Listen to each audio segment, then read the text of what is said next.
Hey guys, tonight we're diving into something both ancient and timeless: how to read people instantly.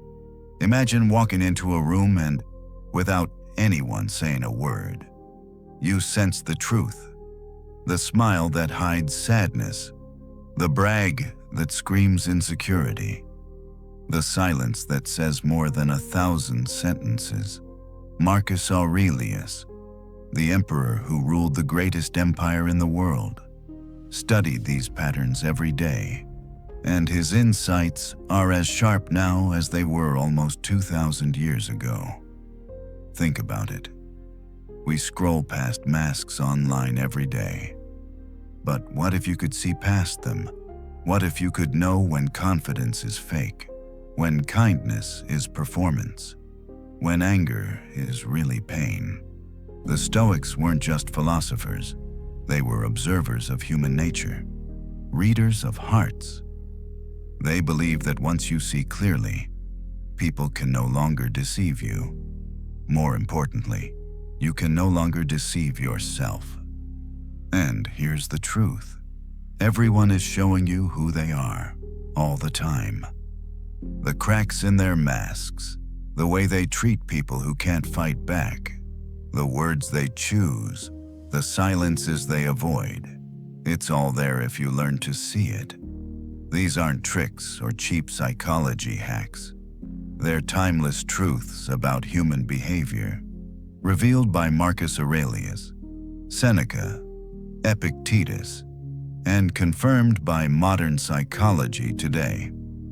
So tonight, we're going to uncover 18 Stoic insights that will forever change the way you see people and yourself. By the end, you'll never look at human behavior the same way again. Now, dim the lights, and let's embark on a journey of analyzing these 18 truths. Truth 1. Everyone wears a mask. Hey guys, let's start with something uncomfortable, but liberating once you understand it. Everyone you meet is wearing a mask. That includes your friends, your co-workers, your partner, and yes, even you. Think about it. Have you ever trusted someone's words only to feel that sting of betrayal later? Have you ever looked at the happiest person in the room and somehow sensed that underneath the laughter there was sadness they couldn't bear to reveal? That's not paranoia. That's perception. And Marcus Aurelius, the Roman emperor who spent his life surrounded by politics, betrayal, and flattery, knew this truth better than anyone. You should consider that even the vilest man, when he does what is proper to his nature, is at home with himself. In other words, what we show on the surface is rarely what we are inside. The mask isn't always malicious, it's armor. Just as a soldier puts on a shield to survive a battlefield, people put on masks to survive life. Some learn early on that being funny earns them approval, so they become the comedian in every room, even when they're breaking inside. Others learn that toughness wins respect, so they wear a shell of strength, though their heart is begging for softness. It's what Carl Jung once called the persona, not who we truly are, but who we and others think we are. Now here's where Stoicism takes this idea and turns it into power. If you can read the cracks in someone's mask, you'll stop being deceived. You'll also stop reacting with anger or confusion when people let you down.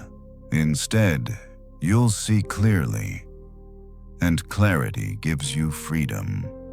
Let's make this practical. Imagine the colleague who brags endlessly about their achievements.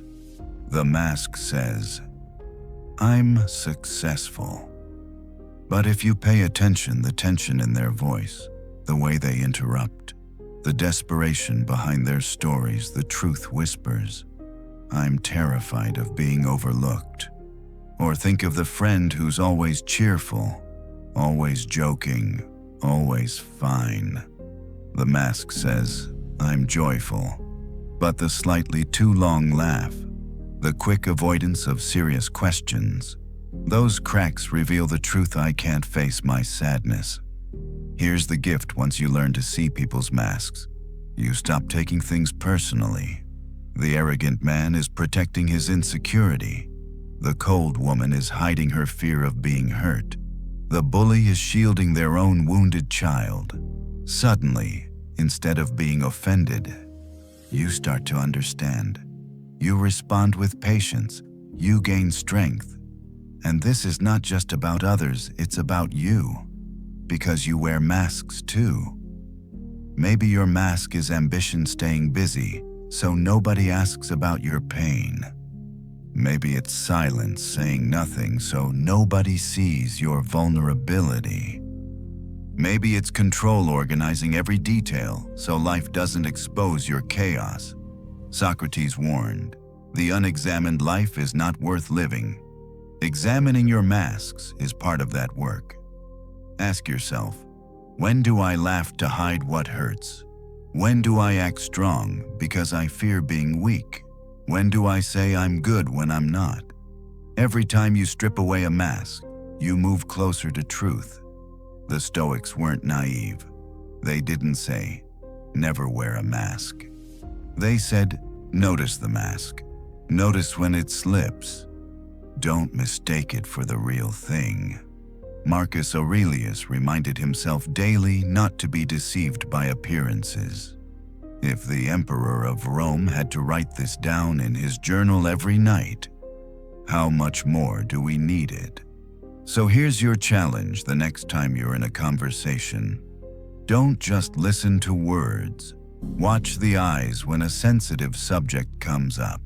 Notice the body language when someone avoids answering. Look for the mask trembling. You'll see more truth in a flicker of discomfort than in 1,000 polished sentences. And don't forget to catch yourself. Notice when you say I'm fine on autopilot. Notice when you hide behind sarcasm. Because the Stoic path isn't about exposing others. It's about dissolving illusion in them and in you. And when you finally live closer to truth, you'll find that masks no longer fool you because you've stopped fooling yourself.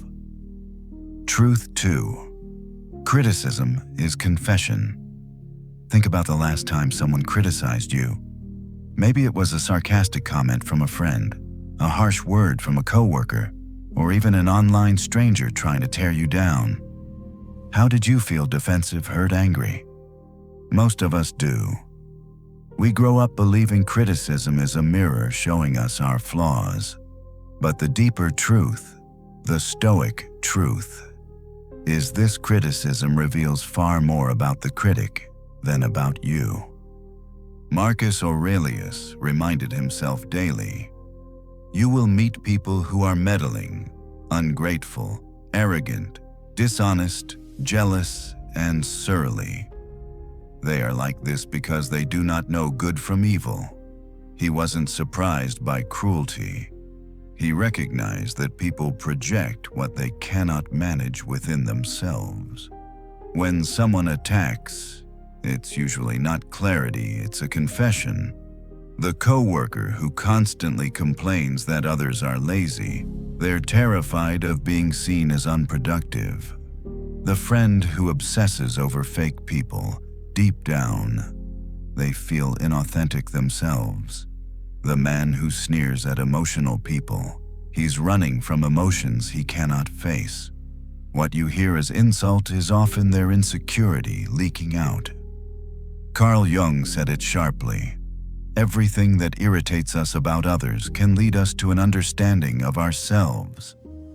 Criticism is rarely about you. It's a reflection of the critic's hidden struggle. Let's make this real. Picture yourself at work. A colleague keeps pointing out how arrogant everyone else is. Day after day, they accuse people of showing off. What's really happening? Their harsh judgment is a confession: I crave recognition. I fear being invisible. Or think about the friend who gossips endlessly about dishonesty.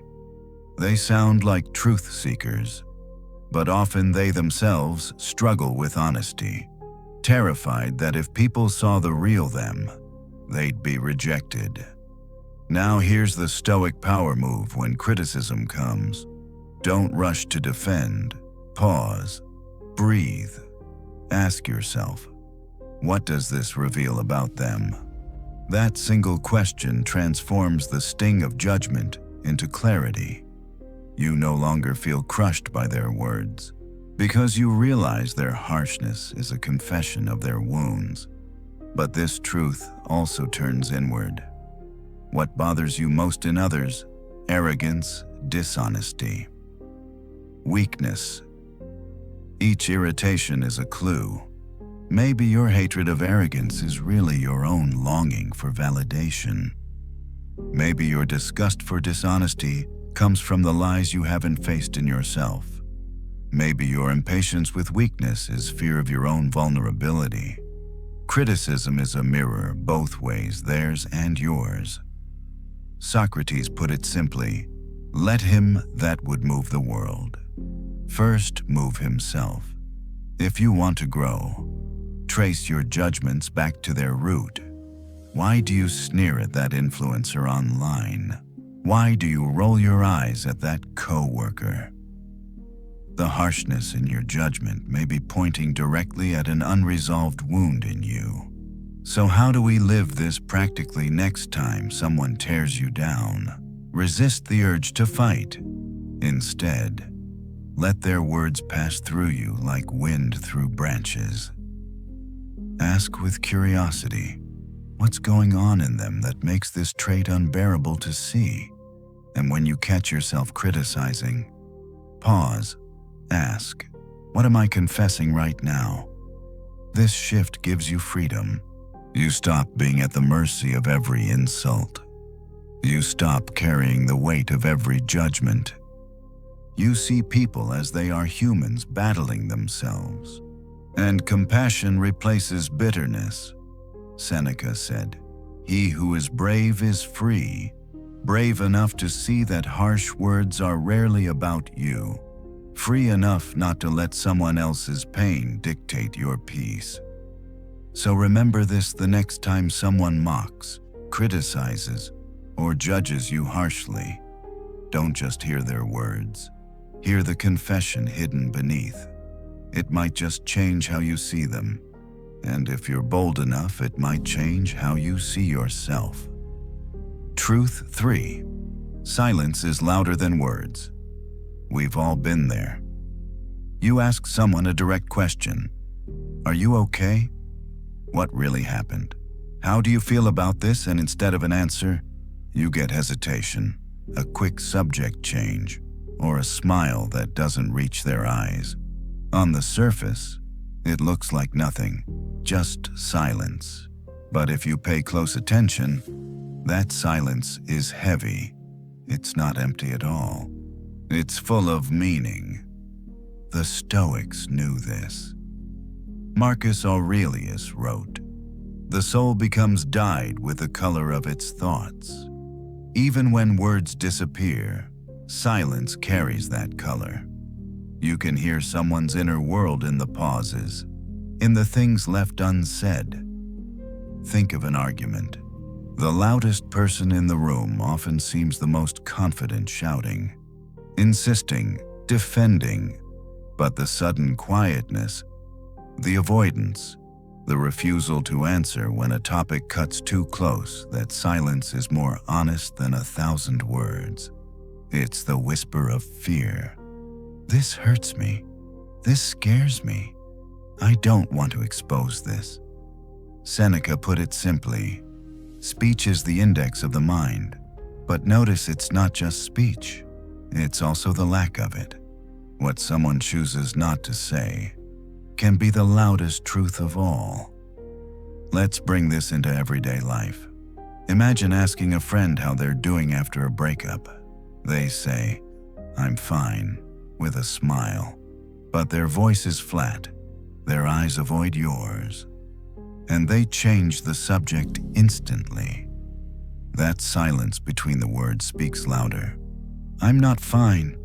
I just don't feel safe admitting it. Or picture a coworker who brags endlessly about successes but suddenly shuts down if failure is mentioned. The avoidance, the abrupt silence, reveals a wound they haven't healed. This is why silence is so powerful to read. Words can be polished, rehearsed, even lies. But silence resists polish. It slips out through hesitation, through avoidance, through the moments when someone cannot fake a reaction. Silence is raw. Silence is confession. And here's where the Stoic perspective deepens this truth. The goal isn't to judge or exploit someone for their silence. It's to understand, because you carry silences too. Think of the times you stayed quiet when you wanted to speak. The times you said, "I'm fine," when you weren't. The times you avoided vulnerability because it felt too raw. Silence connects us because it's a shared human defense. In relationships, this becomes even more powerful. A partner who goes quiet whenever the future is discussed may be carrying doubts or fears they can't voice. A friend who never talks about their family might be guarding an unhealed wound. These silences aren't random, they're protective. And if you learn to notice them with patience instead of pressure, you create space where silence can eventually turn into words. The Stoics encouraged honesty, but not recklessness. They believed truth should be spoken with wisdom and courage. And courage often begins by noticing silence in others and in yourself. So here's the practice in your next conversation. Don't just listen to the words. Listen to the pauses. Notice the hesitation before someone says, "I'm fine." Notice the quick deflections, the vague replies, the silence that hangs heavy in the air. Ask yourself what truth might be hiding in that silence, and then turn the question inward. Journal about the things you avoid talking about. Ask yourself, where am I still silent because I'm afraid to face the truth? That reflection alone can uncover more about your life than 1,000 conversations. Plato once observed, "Wise men talk because they have something to say. Fools, because they have to say something." But remember, sometimes the wisest men stay silent, not because they have nothing to say, but because the truth feels too heavy to voice. That silence isn't emptiness. It's a map of where healing is needed. So the next time someone grows quiet, don't dismiss it. Don't rush past it. Pause. Pay attention. Because silence is never nothing. It's a clue, a window, a whisper of truth. And once you learn to hear it, you'll never listen to conversations the same way again. Truth 4. Loud virtue. Signals. Weak character. Look around you. We live in an age where people broadcast their goodness like it's a performance. Scroll through social media and you'll find endless declarations of kindness, honesty, loyalty, or purity, all carefully staged for likes and applause. But here's the paradox. The louder someone has to announce their virtue, the weaker it usually is. Seneca warned about this centuries ago. The wise man is content with himself. When you're truly virtuous, you don't need an audience. Your actions speak for you. It's when virtue is fragile, when character is shaky, that people start shouting about it. Think about it. The colleague who constantly insists they're a team player is often the one quietly undermining others to get ahead. The friend who never stops saying how real and loyal they are may be the one who disappears the moment loyalty costs them something. The politician who loudly condemns dishonesty is often caught in a lie themselves. History is full of examples. The louder the performance of virtue, the more fragile the reality underneath. Even in daily life, you see it. One person quietly donates to charity without telling a soul. Another posts pictures, adds hashtags, and reminds everyone about their generosity. Which one has stronger character? Which one is secure in themselves? You already know. The Stoics would tell you virtue is not theater. Epictetus put it bluntly. Don't explain your philosophy. Embody it. If you are truly honest, people will feel it in your presence. If you are truly kind, they will experience it in your actions. If you are truly loyal, they will never have to doubt you. The need to perform it, to advertise it, betrays its absence. Now here's the Stoic twist. Don't just notice this in others, turn the mirror inward. Because you and I have done this too. Maybe you've bragged about honesty because deep down you feared your own half-truths. Maybe you've emphasized kindness in public while wrestling with resentment in private. That doesn't make you evil. It makes you human. But the path to strength is catching yourself when signaling replaces substance. Why is this so dangerous? Because virtue signaling creates shadows, illusions that look like morality but aren't the real thing. Plato warned in his allegory of the cave that people can mistake shadows for reality. Today, shadows look like curated profiles, loud speeches, or self-promotional good deeds, but shadows don't last. Reality always reveals itself. So here's the challenge: live so quietly, so consistently, that you never need to announce your virtue. Let your actions be your proof. If you are honest, let people discover it in how you handle mistakes. If you are kind, let them feel it in how you treat those who cannot repay you. If you are loyal, let it show when no one is watching.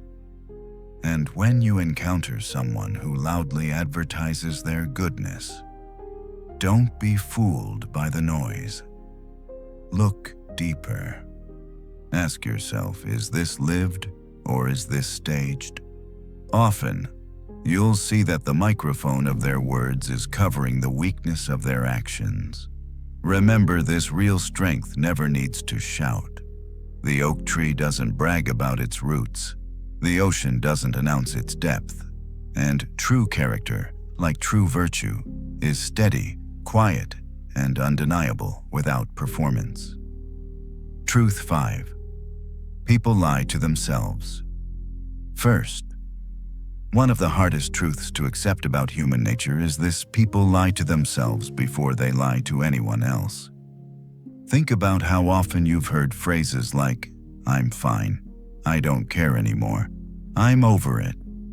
On the surface, they sound simple, but listen closer, and you'll hear the tremble in the voice, the hesitation in the eyes, the mismatch between words and truth. These aren't lies crafted to trick you. They're lies whispered to protect themselves. Why do we do this? Because reality is heavy. Because admitting pain, regret, or fear feels unbearable. So the mind invents a softer story, not for the world, but for the self. The lie becomes armor, a survival tactic. The Stoics were brutally honest about this tendency. Seneca once asked, "How long are you going to wait before you demand the best of yourself?" Self-deception delays that demand. It whispers, "I'll change tomorrow. I'll face this when I'm ready. I'll deal with it later." But later stretches into years, and the lie becomes a cage. Think of heartbreak. Someone gets left behind and tells everyone, "I don't care," but their body stiffens at the mention of their ex. Their voice shakes when they insist it's over. The lie is a shield against pain, but it also blocks healing. Because how can you heal from something you won't admit still hurts? Or think of failure. Someone says, "That didn't matter anyway." But if it truly didn't matter, why repeat it so strongly? Why rehearse indifference so often? The insistence itself betrays the wound. Marcus Aurelius showed us the antidote to this trap. "If someone can prove me wrong and show me my mistake, I will gladly change, for I seek the truth, by which no one was ever truly harmed." That's the opposite of self-deception. It's radical honesty even when the truth stings, but honesty takes courage, because self-deception is easy. It says, "I'm strong." Reality whispers, "I'm afraid." It says, "I've moved on." Reality whispers, "I still care." It says, "I don't need anyone." Reality whispers, "I fear being abandoned." And when the lie wins, growth stops. Here's the paradox. Self-deception feels protective, but it's destructive. It buys short-term comfort at the cost of long-term peace. It keeps the wound hidden but never healed. Let's make it real. Think of a friend who insists they're not jealous while their eyes flash at every mention of someone else's success. Or the coworker who swears they never stress, but you catch them awake at midnight sending frantic emails. Or yourself saying, "I'm fine" on autopilot while carrying weight that feels unbearable. Aristotle said happiness comes from living in alignment with truth, not illusion. That's why people who lie to themselves often seem restless, unsettled, unfulfilled. They've chosen comfort over clarity, and comfort never lasts. So what's the Stoic path first? Awareness. Catch the small lies you tell yourself. Notice the words you repeat. "I don't care. It doesn't matter. I'm fine." Ask yourself, is this real, or am I protecting myself? Second, courage. Admit when you're hurt, jealous, scared, or not over something. Not to everyone, but to yourself. Because the Stoics remind us pain is part of life, but self-deception multiplies pain into suffering. And third, compassion. When you see someone lying to themselves, don't rush to call them out. See the fear behind it. Understand that the lie is not about you, it's about their battle with reality. The next time someone says, "I'm fine," pause. Look past the words. Notice the cracks in the armor, and ask yourself, are they telling me the truth, or are they trying to tell it to themselves and then turn the same question inward? Because once you stop lying to yourself, you'll never again be trapped by illusions. You'll be free to grow, free to heal, and free to live in alignment with reality. And that, as the Stoics knew, is the only ground strong enough to build a meaningful life. Truth 6. Superiority masks. Inferiority. You've seen this person before. They walk into a room and make sure everyone knows how important they are. They brag about their achievements, interrupt conversations to showcase their knowledge, or belittle others just to stand taller. At first glance, they look confident, they look powerful. But if you look closer, you'll see the truth. Superiority is often a mask, and behind it lies deep inferiority. The Stoics understood this perfectly. Seneca wrote, "It is a rough road that leads to the heights of greatness." True greatness, he implies. doesn't brag once it arrives. It endures quietly. The ones who constantly need to announce their greatness, they're not strong, they're afraid. They're terrified of being overlooked, dismissed, or forgotten. Carl Jung offered another lens. Where love rules, there is no will to power, and where power predominates, love is lacking. People who crave domination, control, or superiority don't overflow with confidence, they're running from emptiness. Their loud performance is a fragile shield against feeling invisible or unworthy. Let's make this practical. Picture a coworker who constantly reminds everyone of their accomplishments. Every meeting becomes an opportunity for self-promotion. On the surface, it looks like confidence. But watch carefully. They can't go a moment without validation.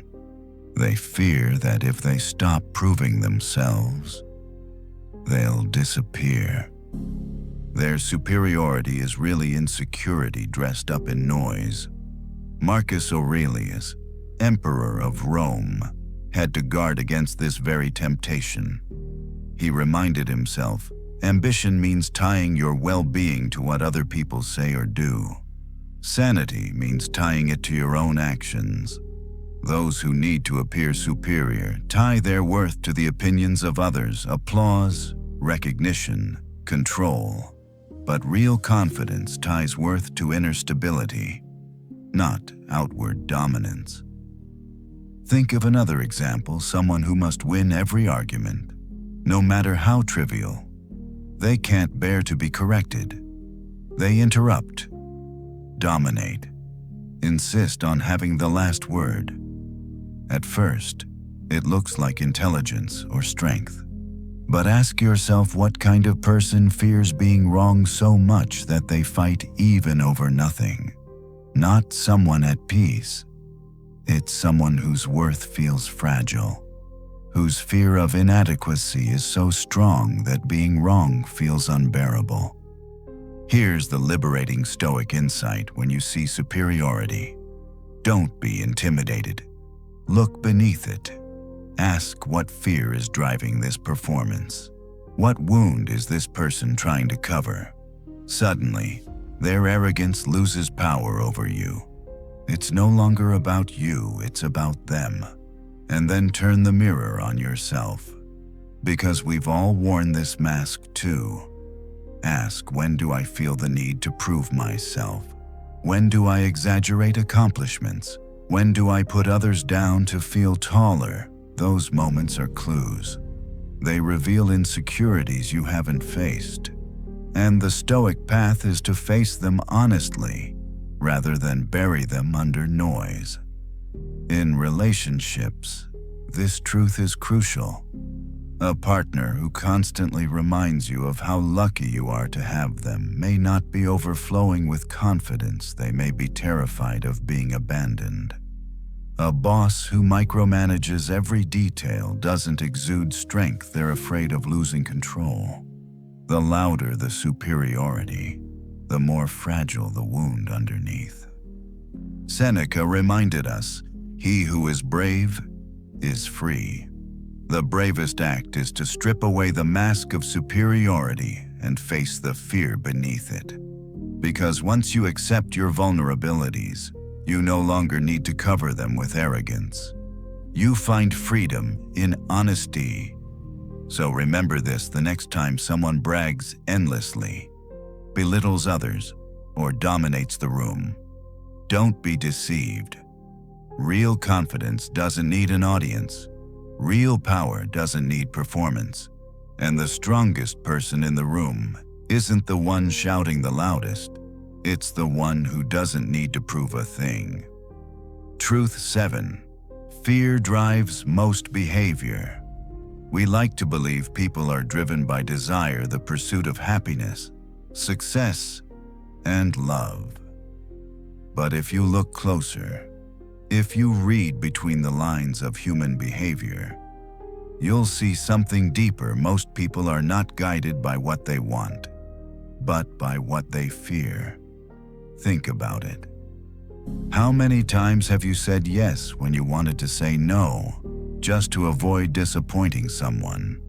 How often have you stayed quiet in a meeting because you feared sounding foolish? Those choices weren't born of desire, they were born of fear. Marcus Aurelius saw this clearly. He reminded himself, if you are distressed by anything external, the pain is not due to the thing itself, but to your estimate of it. And this you have the power to revoke at any moment. Fear distorts our estimates of reality. We don't avoid action because of the thing itself. We avoid it because of the imagined pain attached to it.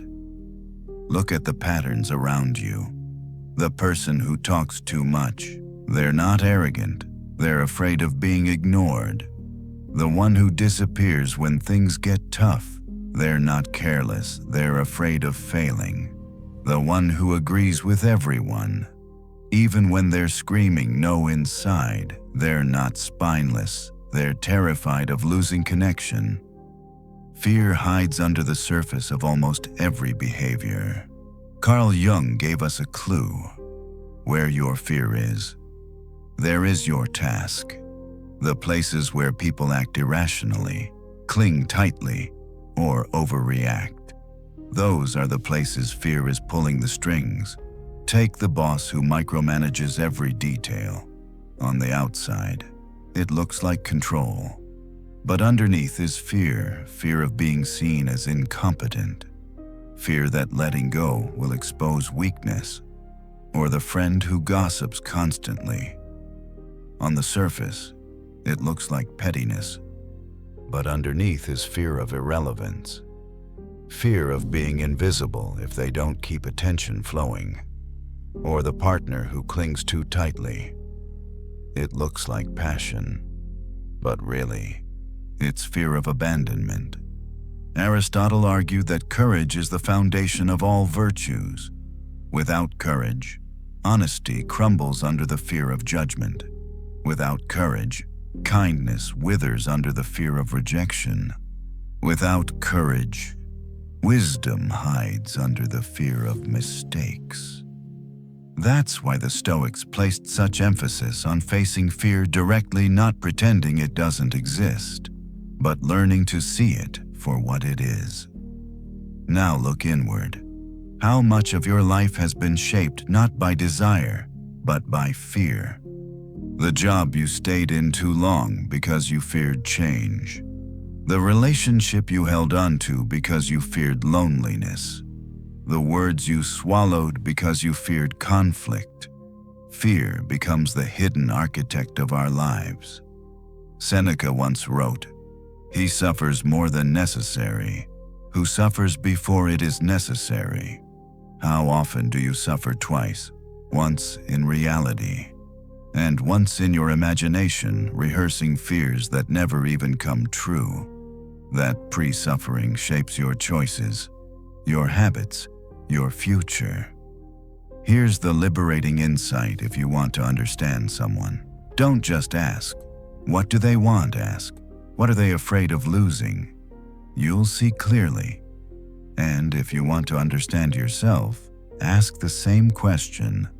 The Stoics didn't tell us to eliminate fear. They told us to learn which fears are illusions and which are worth our attention. Plato said it well, courage is knowing what not to fear. That's the practice. So the next time you see someone overreacting, bragging, clinging, or avoiding, look beneath the behavior. You'll find fear of rejection, fear of failure, fear of humiliation. And once you see it, you'll realize people aren't as difficult to understand as they seem. They're just afraid to be seen. Truth 8. Judgment is projection. Have you noticed how quick people are to judge a stranger online, mock someone's appearance? A coworker criticizes a teammate's work with extra venom. A friend rolls their eyes and says, "They're so sensitive." On the surface, it looks like these judgments are about others. But if you look deeper, you'll see the Stoic truth judgment is often projection. People condemn in others what they cannot accept in themselves. Carl Jung captured this perfectly. Everything that irritates us about others can lead us to an understanding of ourselves.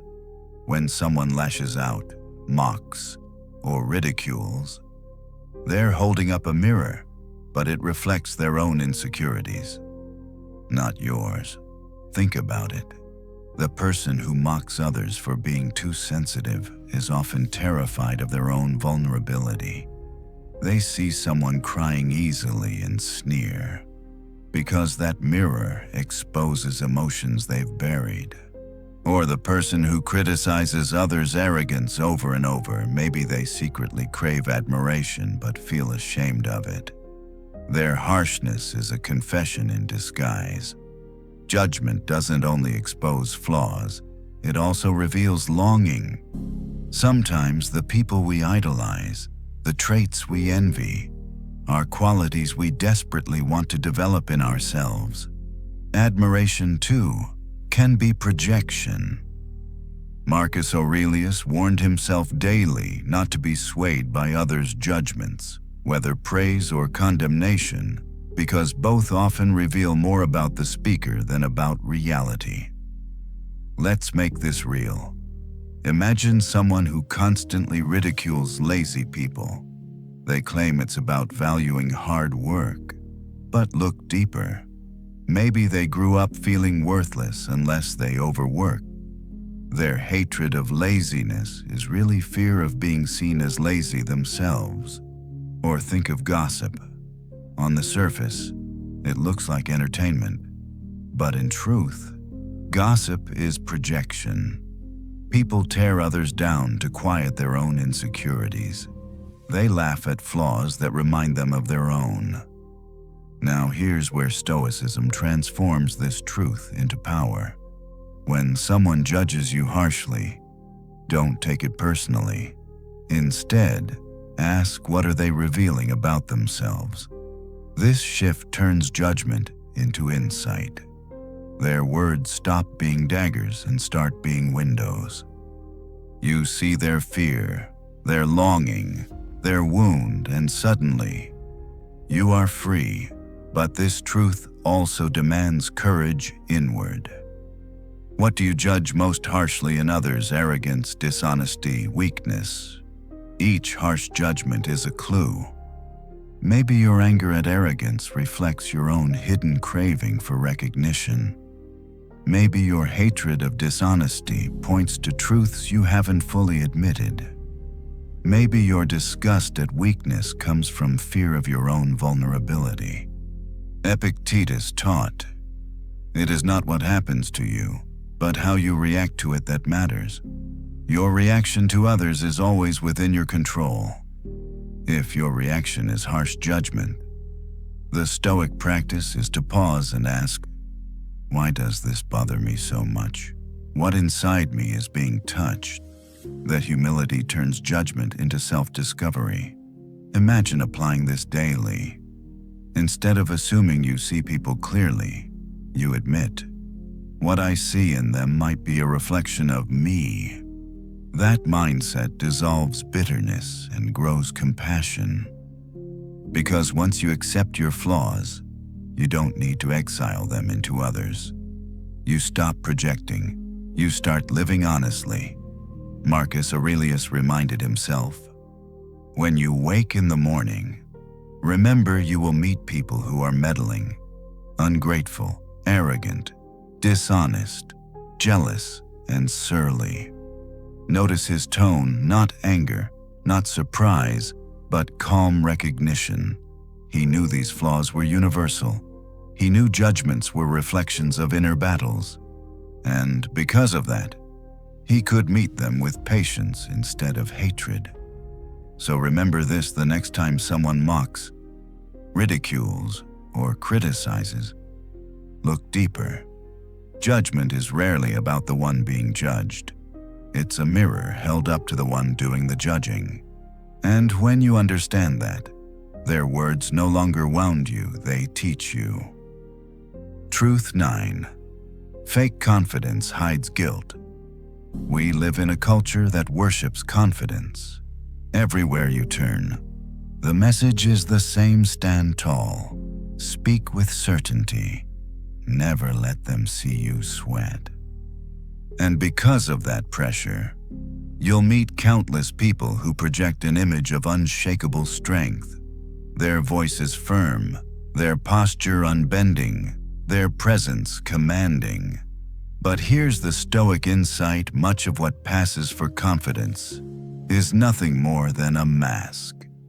And behind that mask often hides guilt, regret, or fear. Seneca warned, "You can tell the character of every man when you see how he gives and receives praise."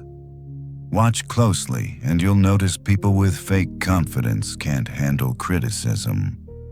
At the first sign of pushback, they grow defensive, aggressive, or dismissive. Why? Because their confidence isn't real. It's brittle, built not on peace, but on unresolved guilt they've buried beneath the performance. Think of a leader who never admits they're wrong. They double down on mistakes, even when caught in a lie. On the outside, they look strong, decisive, certain. But look closer. What kind of person fears admitting error so much that they'd rather break trust than confess? It's not strength. It's guilt over past failures. Guilt over not living up to the image they're clinging to. Or picture someone in your own circle who's always the loudest in the room. They interrupt. They dominate. They always have the right answer. On the surface, they appear self-assured. But test it. Disagree with them. Challenge their view. If they snap back, grow defensive, or mock you, you're seeing guilt at work. They're not confident in their knowledge. They're terrified of being revealed as less than what they pretend. Marcus Aurelius gave himself this reminder daily: if it is not right, do not do it. If it is not true, do not say it. That includes confidence. Real confidence doesn't need performance. It doesn't collapse under criticism. It doesn't shout to be heard. It simply exists, steady and quiet, because it's grounded in truth. Carl Jung warned us, the most terrifying thing is to accept oneself completely. Fake confidence exists because people can't do that. They can't face their guilt, their regrets, their mistakes, so they bury them under a performance of certainty. But the cracks always show. Now here's the paradox. The deepest form of confidence isn't saying I know everything. It's being able to say I don't know without shame. It's being able to admit mistakes without collapse. It's humility, not arrogance. That signals real strength. Look at the people you admire most, the mentors, the great leaders, the rare individuals who leave you in awe. They aren't the ones who roar the loudest. They're the ones who remain calm under pressure, who admit ignorance with grace, who stay steady without needing applause. That's real power. That's the kind of confidence Stoicism teaches us to cultivate. So here's your challenge. Next time you encounter someone who seems unshakable, don't be fooled by the mask. Test it gently. Watch how they handle criticism. If their confidence crumbles into anger, you're not looking at strength. You're looking at guilt in disguise. And then ask yourself the harder question: when do I fake confidence? When do I cover guilt or regret with certainty? I don't really feel we've all done it. We've all pretended to be stronger than we are. But the Stoic path is courage, not the courage to pretend, but the courage to admit. Because when you accept your flaws, when you face your guilt, when you embrace your regrets honestly, you no longer need the mask. Your confidence becomes quiet, steady, unshakable, like a mountain that doesn't need to announce its strength, it simply is. Truth 10. Exaggeration reveals insecurity. Have you ever noticed how the most insecure people often speak in absolutes? They say things like, "I never care what people think," or "I'm always happy," "Nothing bothers me," or "I don't need anyone at all." On the surface, it sounds strong, bold, even admirable. But if you've lived long enough, you already know the truth. Exaggeration doesn't reveal strength, it reveals fragility. Marcus Aurelius urged himself daily, "If someone can show me I'm mistaken, I'll gladly change, for I seek the truth," which never harmed anyone. Notice the humility in those words. No exaggeration, no always, no never. Just a calm openness to reality. Real strength doesn't need to exaggerate. It doesn't hide behind extremes. So why do people exaggerate? Because they're trying to convince themselves as much as they're trying to convince others. The person who insists, "I don't care what anyone thinks," is usually obsessed with others' opinions. The one who says, "I'm always happy," is often running from sadness they're terrified to face.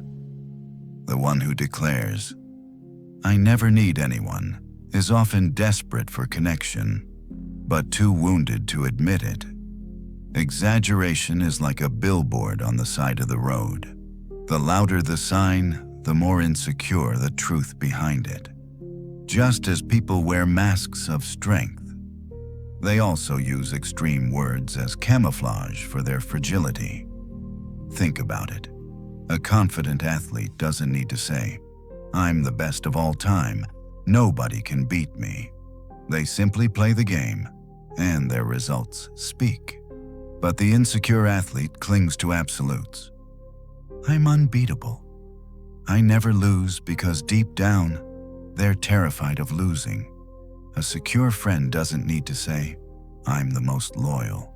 I would never betray you." They just show up, quietly, when it matters. The one who repeats it constantly, they're often hiding guilt or fear of their own betrayal. The Stoics were masters at spotting this difference. Epictetus warned, "First say to yourself what you would be, and then do what you have to do." Not promise, not exaggerate. Do. Because words inflated beyond reality are a confession of what someone wishes they could be, not what they actually are. Now let's turn the mirror inward. When do you exaggerate? When do you say things like, "I don't need help," even when you're drowning, or "I've moved on," even when your heart still aches, or "I don't care," when deep down, you do? Every exaggeration you've spoken is a clue to your insecurity. And the Stoic practice is to notice those clues instead of ignoring them. Here's the paradox. The strongest people don't need to exaggerate because they're at peace with imperfection. They don't say, "I'm always happy." They say, "Sometimes I struggle, but I keep moving forward." They don't say, "I never get hurt." They say, "Pain is part of life, but I can endure it." That humility is far stronger than any exaggerated claim. So the next time you hear someone say, "I never," or "I always," listen closely. Don't take the exaggeration at face value. Ask yourself, what insecurity are they trying to hide? What fear is hiding behind that absolute? You'll often find the truth in the cracks between their words. And when you catch yourself exaggerating, don't shame yourself. See it as a signal pointing directly to a part of your life that needs healing.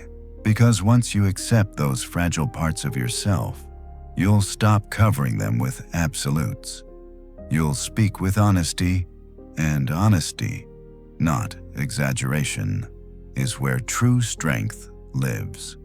Truth 11. Control means chaos inside. We often mistake control for strength. The boss who micromanages every detail looks powerful.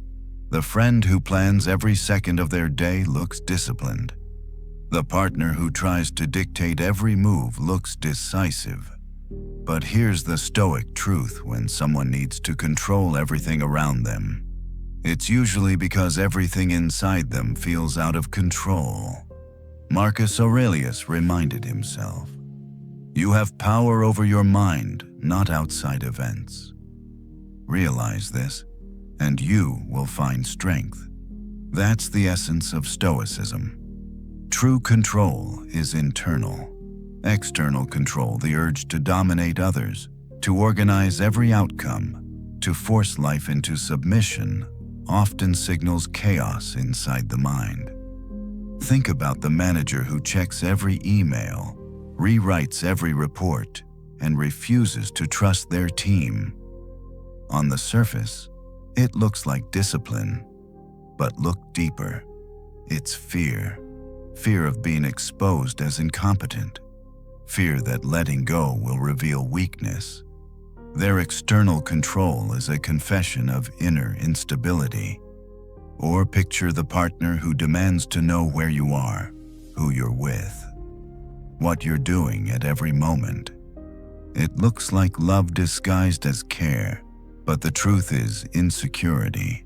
The tighter they grip, the more you see that what they really fear is being abandoned. Seneca said, "He suffers more than necessary, who suffers before it is necessary." That's exactly what happens to people obsessed with control. They suffer twice, once from the imagined disasters they're trying to prevent, and again when reality unfolds in its own way, as it always will. And here's the irony: the more someone tries to control, the more chaotic they become. Micromanagers burn out. Jealous partners push people away. Obsessive planners collapse when life refuses to follow the script. Control isn't strength, it's panic dressed in order. Now compare that to true Stoic calm. Marcus Aurelius faced wars, plagues, betrayals, and endless politics. Yet he wrote in his journal, "If you are pained by external things, it is not they that disturb you, but your own judgment of them. And it is in your power to wipe out that judgment now." Notice his focus: control yourself, not the world. That's real stability. Let's make this personal. Ask yourself, where in your life do you try to grip too tightly? Do you demand perfection at work because you fear being seen as inadequate? Do you try to control relationships because you fear rejection? Do you script every moment of your day because you fear uncertainty? Behind each grip is a hidden fear, and naming it is the first step toward freedom. The Stoic path isn't about giving up on order. Discipline matters, planning matters, but the difference is motive. Are you choosing structure out of strength or forcing control out of fear? One builds peace, the other breeds chaos. So here's your challenge: the next time you feel the urge to control, pause, ask yourself, what chaos inside me is making me cling so tightly? If you find insecurity, name it. If you find fear, face it. If you find guilt, address it. Because once you calm the storm inside, you won't need to control everything outside. Epictetus said, "No man is free who is not master of himself." True mastery is internal.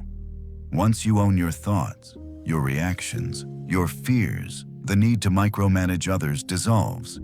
You discover a quieter, stronger control, not over the world, but over yourself. And that, my friend, is the only control that lasts. Truth 12. Performance signals emptiness. Watch closely and you'll see it everywhere. The friend who constantly cracks jokes to keep the room entertained. The influencer who documents every moment of their perfect life. The colleague who never misses a chance to boast about their accomplishments. At first glance, they look vibrant, confident, alive. But if you look deeper, the Stoic truth emerges: constant performance is rarely a sign of fullness. It's a mask covering emptiness. Marcus Aurelius wrote, "It is not what they say, but what they mean that matters." You should look within and see what kind of soul dwells there. The Stoics knew that appearances deceive. Someone who never stops performing isn't overflowing with joy. They're terrified of silence, terrified of being unseen, terrified of what they might discover if they stop acting. Think about the class clown. Everyone laughs. Everyone loves their energy. But when the crowd disappears, they often sink into loneliness. The performance wasn't joy. It was a shield against rejection. Or the coworker who always brags about their projects. On the surface, it's confidence. But dig deeper, and you'll find insecurity, a need to prove their worth because they can't feel it on their own. Carl Jung once observed, "The most terrifying thing is to accept oneself completely." Performers run from that terror. Instead of facing the silence within, they drown it out with applause, attention, or distraction. But applause fades, crowds leave, and the emptiness returns, louder than before. Look at the world of celebrity. How many stars perform larger-than-life personas, only to confess later that they felt hollow the entire time? Fame amplified their emptiness instead of filling it. The Stoics would shake their heads knowingly. They warned us chasing external validation never secures inner peace. Epictetus taught, "If you want to improve, be content to be thought foolish and stupid." Why? Because real strength doesn't need performance. Real peace doesn't need constant validation. The willingness to be unseen, unpraised, even underestimated, that's the mark of someone who is full inside. Now here's the mirror moment. Where in your own life do you perform? Do you put on energy around friends when you're exhausted inside? Do you project success online while secretly feeling unsure of yourself?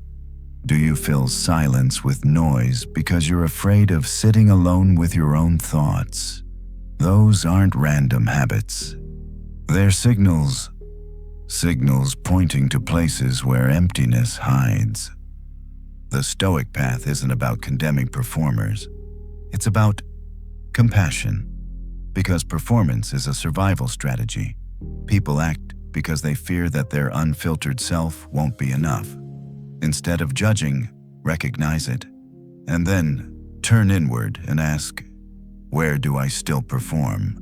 Where do I still hide emptiness behind applause?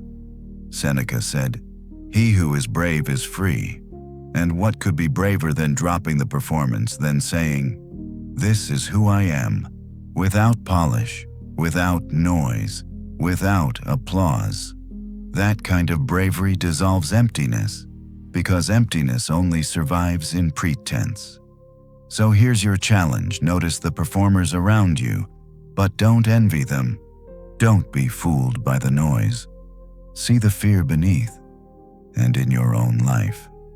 Dare to strip away the act. Dare to be honest in silence. Because once you stop performing for others, you finally start living for yourself. And that, as Marcus Aurelius knew, is where real fullness begins. Truth 13. Pain shapes belief. Every person you meet carries beliefs that seem absolute to them. Some will tell you, love isn't real. Others insist, people can't be trusted. Some say, life is unfair. Nothing ever works out.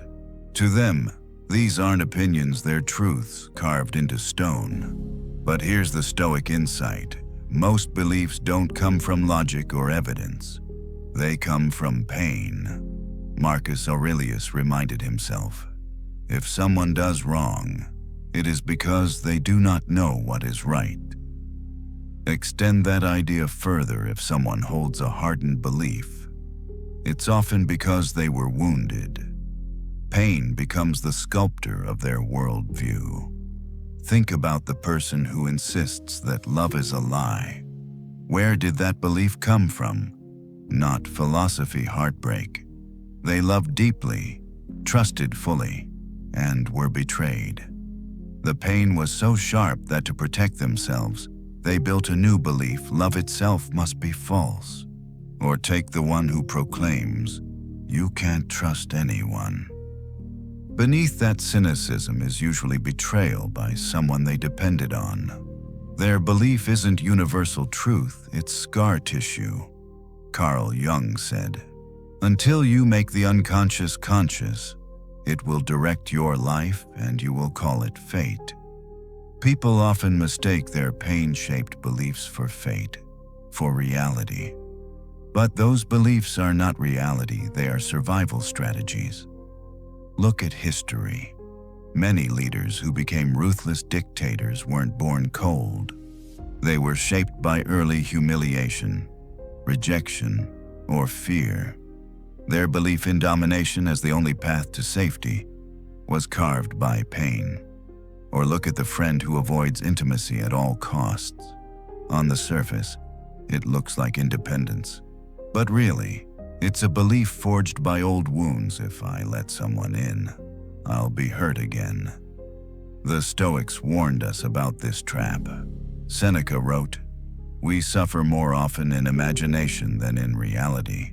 Pain leaves a mark, yes, but imagination deepens it into a lifelong worldview. A single betrayal becomes all people betray. A single loss becomes life only takes. A single heartbreak becomes love is an illusion. These sweeping beliefs protect us from immediate pain, but they also chain us to illusions. Now here's the Stoic practice. Learn to ask, where did this belief come from? Did it come from reason or from pain? That question alone can shatter illusions. Let's turn the mirror inward.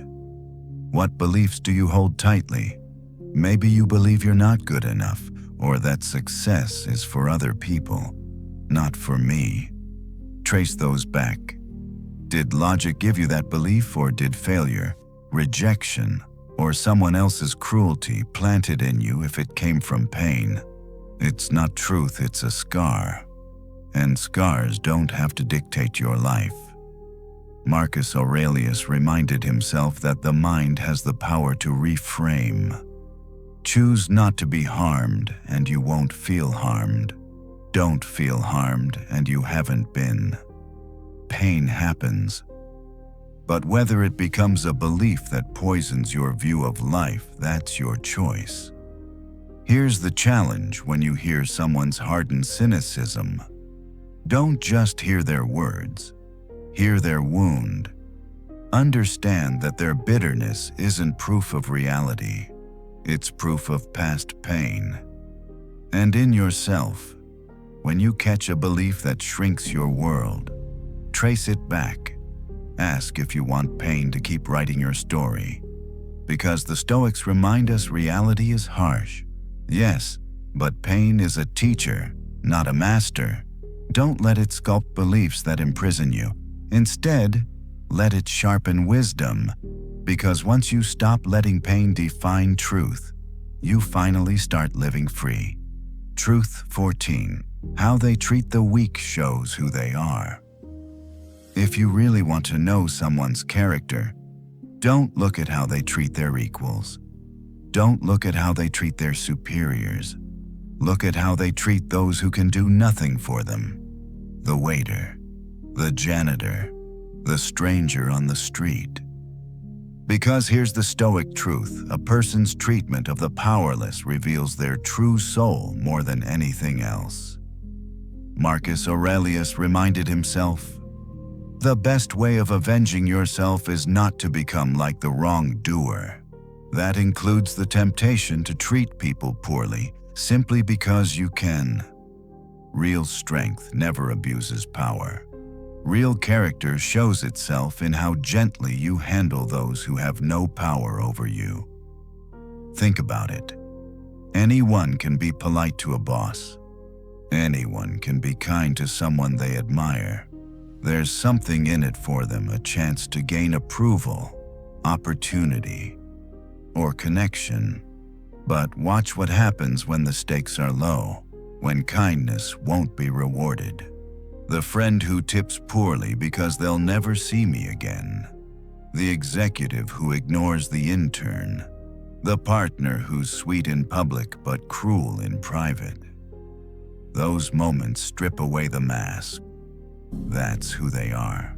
Seneca said, "Wherever there is a human being, there is an opportunity for kindness." But too many treat kindness as a transaction, something given only when it benefits them. The Stoic knows better. True virtue doesn't need an audience. True character shows itself when nothing is to be gained. Let's make it practical. Picture a leader who greets the janitor by name every morning. They don't do it for recognition. They do it because respect is not about rank, it's about humanity. That leader's character is gold. Now imagine another leader who speaks eloquently about justice in public, but barks at their assistant in private. Their speeches are worthless. Their true nature is revealed in the smallest, quietest interactions. History is full of these contrasts. Marcus Aurelius, the most powerful man in Rome, often reminded himself to treat even slaves and servants with dignity. Meanwhile, lesser men, with far less power, abused anyone they could just to feel superior. The difference was not in rank, it was in character. Now let's turn the mirror. How do you treat people who can't advance your career, who can't give you status, who can't give you anything in return? Do you brush past them? Do you ignore them? Or do you see them, truly see them, as equals in dignity, if not in station? That's the test. And it's a test we all take daily. Epictetus, born a slave, said, "Remember that you are an actor in a drama, of such kind as the author pleases to make it." He knew firsthand what it felt like to be on the receiving end of cruelty and dismissal. His life reminds us power and status are temporary. Kindness, however, echoes forever. So here's the challenge in your next interaction with someone who has no power over you: cashier, a driver, a stranger. Pause. Treat them with the same dignity you'd offer a king, because that small act reveals who you are. And the truth is, you are always showing your character, especially when you think nobody important is watching. The Stoics remind us true strength is gentle, true power is kind. How you treat the weak shows who you are and who you're becoming. Truth 15, fear of being forgotten. Fuels attention-seeking. Why do some people constantly demand attention? Why do they flood conversations, post endlessly online, or create drama just to stay in the spotlight? At first glance, it looks like confidence, but the Stoic truth is this: attention-seeking doesn't come from strength, it comes from fear, specifically the fear of being forgotten. Marcus Aurelius, emperor of Rome, faced this temptation daily. Surrounded by power and flattery, he reminded himself, all is ephemeral fame and the famous as well. He knew that the craving for recognition was a trap, because the louder you scream to be remembered, the more you reveal your terror of invisibility. Think about it. The person who interrupts every conversation isn't secure, they're terrified of being ignored. The friend who constantly posts pictures of their perfect life online isn't fulfilled. They're terrified that if they don't, no one will notice them. The coworker who stirs up drama every week doesn't thrive on conflict. They thrive on attention, because silence feels like death to them. Carl Jung said, "Loneliness does not come from having no people around you, but from being unable to communicate the things that seem important to you." Attention seekers aren't loud because they're full. They're loud because they're empty. They're trying to fill the silence with validation. History is full of examples. Many kings and rulers built monuments, not for beauty, but for remembrance, desperate to keep their names alive after death. Yet here's the irony, most of those names are forgotten anyway.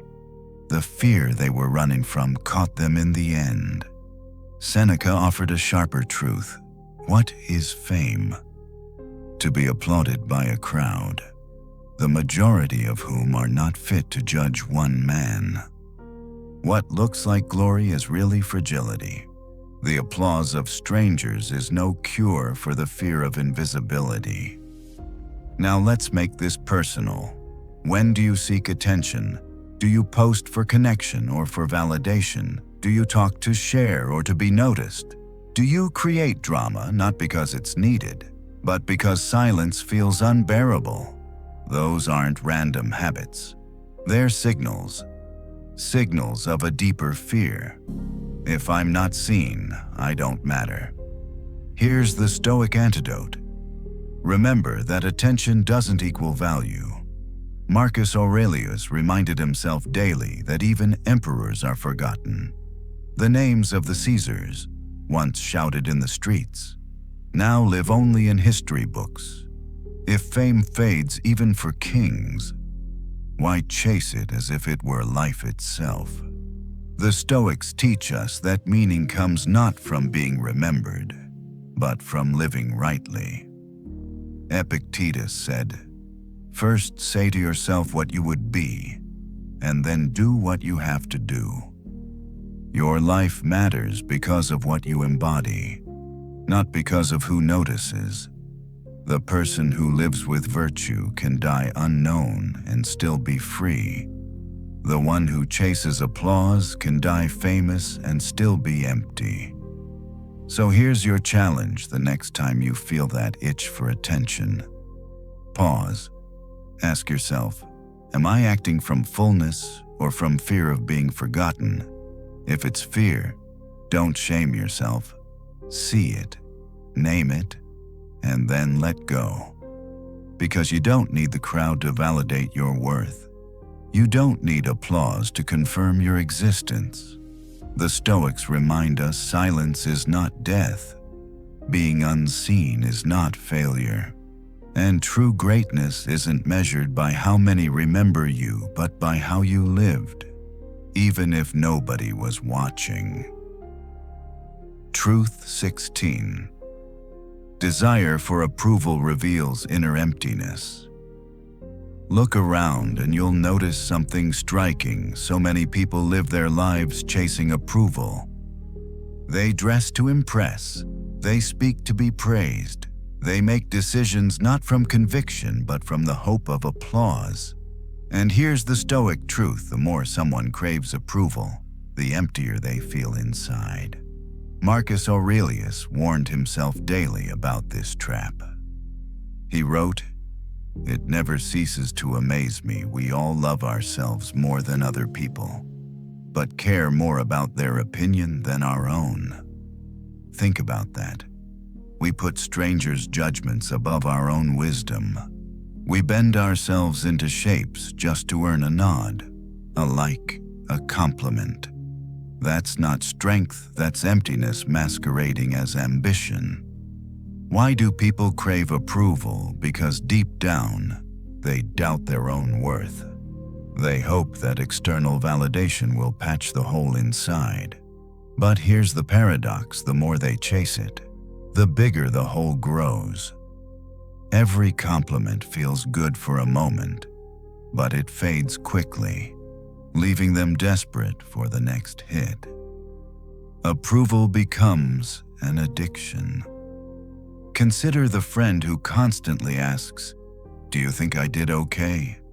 The coworker who replays every compliment in their head like a lifeline. The influencer who measures their worth in likes and followers. On the surface, it looks like ambition, but the truth is, their value is built on sand. Without applause, they collapse. Seneca said, "A man is not worth more because he has a golden crown on his head. Status, applause, recognition, they don't add to your value. Your worth is intrinsic." Yet when someone cannot feel that truth, they chase symbols of approval endlessly. Now turn the mirror. How often do you crave recognition? How often do you replay someone's words of praise because they make you feel alive? How often do you avoid choices you believe in simply because they might not earn applause? That's not just habit. That's a sign of emptiness. Emptiness asking to be filled from the outside. The Stoic path points in the opposite direction. Epictetus taught, "If you want to improve, be content to be thought foolish and stupid." What a radical statement.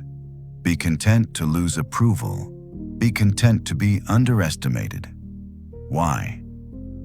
Because the moment you stop chasing applause, you're free. Free to live according to virtue instead of validation. Free to build strength from within instead of waiting for others to hand it to you.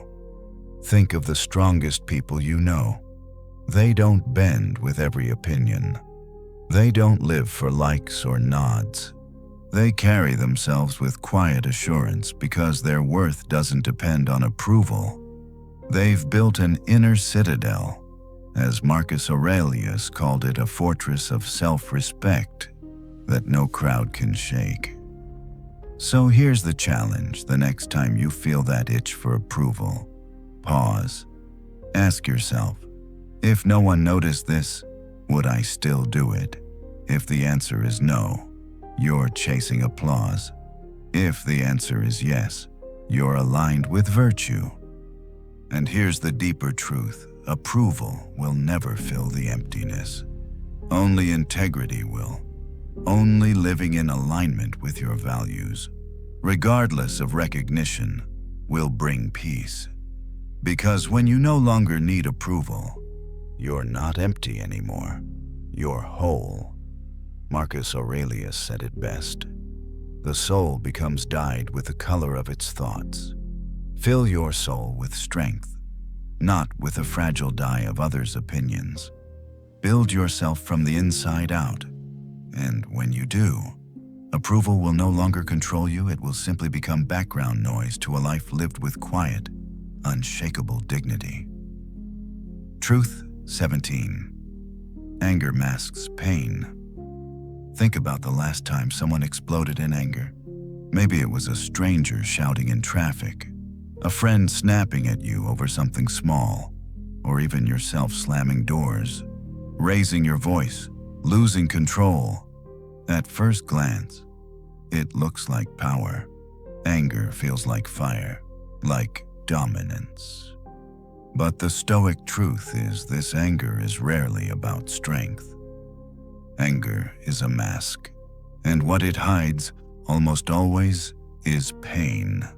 Marcus Aurelius reminded himself, the best revenge is not to be like your enemy. He knew anger was contagious, but beneath it, he also knew it was born of wounds. Nobody explodes out of joy. They explode out of hurt, fear, and disappointment. Think about it.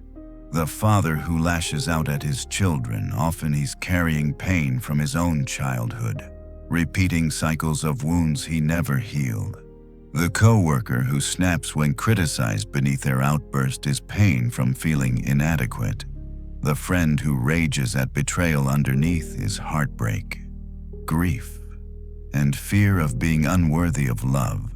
Seneca said, "Anger, if not restrained, is frequently more hurtful to us than the injury that provokes it." Why? Because anger is self-defense gone wrong. It feels powerful in the moment, but it actually drains us. And worse, it blinds us from the truth. The real problem isn't the trigger. It's the unhealed pain underneath. Look at history. Some of the most ruthless leaders, dictators who unleashed destruction weren't fueled only by ambition. Many were fueled by old wounds, humiliation, rejection, fear. Their rage at the world was their attempt to hide the pain they couldn't face inside. Modern psychology echoes this Stoic insight. Therapists will tell you behind most expressions of anger lies sadness or fear. Anger is the shield, but the wound beneath is always more tender. Now turn the mirror inward. Think about the times you've lost your temper. Were you truly furious at the small inconvenience? Or was something deeper driving it?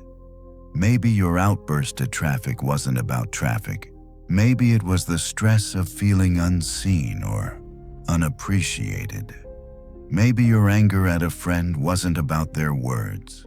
Maybe it was about old pain they accidentally touched. If you're brave enough to trace your anger back, you'll almost always find pain at the root. The Stoics teach us not to suppress anger, but to understand it. Epictetus advised, "When you are offended at any man's fault, turn to yourself and study your own failings. Then you will forget your anger." In other words, anger points inward. It shows us where we're still hurt, where we still carry wounds. If we use it as a teacher, anger becomes a map, guiding us toward healing. Here's the liberating shift the next time you face someone's anger. Don't just see fire, see the wound. The man shouting at the cashier, he's carrying pain from elsewhere. The colleague who overreacts, they're shielding insecurity. The partner who explodes, they're terrified of being hurt again. This doesn't excuse cruelty, but it explains it, and explanation brings compassion. And when you catch anger rising in yourself, pause. Ask, what pain is this covering? What wound am I trying to protect? That simple question transforms anger from a weapon into a teacher. Marcus Aurelius urged himself, "You have power over your mind, not outside events. When you stop being ruled by anger, you stop being ruled by pain. You see clearly. You respond with strength instead of reaction." So remember, this anger is not strength. It's pain in disguise. See the wound in others and in yourself. Heal it, and the fire loses its power. And in that healing, you'll discover something far greater than anger, peace. Truth 18. True strength is quiet. In our noisy world, strength is often mistaken for volume. We assume the loudest person in the room is the most confident. The one making the boldest declarations is the most powerful. The one constantly reminding us of their toughness is the strongest. But the Stoics remind us of a deeper reality. True strength doesn't announce itself. True strength is quiet. Marcus Aurelius lived this principle as emperor of Rome. He commanded armies, oversaw vast lands, and bore the weight of an empire on his shoulders. Yet in his private journal, Meditations, he wrote not about conquest, but about humility, patience, and self-discipline. Waste no more time arguing what a good man should be. Be one. No performance, no noise, just quiet action. Why is true strength quiet? Because it doesn't need recognition. The oak tree doesn't shout about its roots. The ocean doesn't announce its depth. The sun doesn't remind us of its warmth. Their power is evident without words. So it is with people. The strongest person in the room is not the one shouting the loudest. It's the one who doesn't need to. Think about the calm leader who steadies everyone else during a crisis. They don't scream. They don't panic. They radiate quiet composure. Or the athlete who doesn't trash talk but lets their performance speak for itself. Or the friend who never brags about loyalty but shows up, consistently, without fanfare. That's strength. It doesn't demand attention. It simply is. Seneca said, "It is a rough road that leads to the heights of greatness. Those who walk that road quietly carry scars, but they don't need to display them. Their endurance speaks louder than words ever could. Loudness is often insecurity. Silence, when grounded in peace, is power." Now think about the opposite. The person who constantly reminds you of their toughness. "I never get hurt. I don't care what anyone thinks. I can handle anything." The louder they declare it, the more fragile it usually is. Their need to announce their strength reveals its absence. Its performance, not reality. Carl Jung observed, "The privilege of a lifetime is to become who you truly are. When you are truly yourself, when you accept your weaknesses and embrace your strengths, you don't need to perform. You don't need to be loud. You don't need approval. Quiet authenticity is stronger than the loudest mask." Now turn the mirror inward. Where in your life do you still feel the need to prove yourself? Where do you exaggerate, brag, or perform strength you don't fully feel? Those moments are signals pointing to the work still undone inside. The Stoic path isn't about shame, it's about honesty. If your strength isn't quiet yet, it's because there's still fear to face. The practice is this: cultivate strength so deep it doesn't need recognition. Build discipline so steady it doesn't need applause. Develop courage so natural it doesn't need performance. Be so rooted in who you are that others feel it in your presence, even if you never say a word. Marcus Aurelius reminded himself daily, "Be like the cliff against which the waves continually break, but it stands firm and tames the fury of the water around it." The cliff doesn't shout at the waves. It doesn't boast about its resilience. It simply stands. That's true strength. So remember, strength that needs to be loud isn't real strength. The power that endures is quiet, steady, humble. Let others perform. You just be. And in your quiet presence, people will recognize the kind of strength that words could never capture. In short, you've seen how masks slip, how silence speaks, how anger hides pain, and how true strength whispers instead of shouts. These lessons are not just for reading others, they are mirrors for your own soul. The more clearly you see people, the more clearly you see yourself. And when you see yourself without illusion, without disguise, you begin to live with a kind of freedom no one can take from you. So, let this wisdom walk beside you quietly. Let it guide the way you listen, the way you observe, the way you respond. Carry it into tomorrow with calm assurance, knowing that clarity is power and understanding is peace. And if tonight's journey spoke to you, take a slow breath and maybe leave a thought, a comment, or simply an affirmation below. Like and subscribe channel if these moments bring you value, if they remind you of your own inner strength. Now, close your eyes, Let your shoulders soften and drift into the stillness. Calm, steady, unshaken.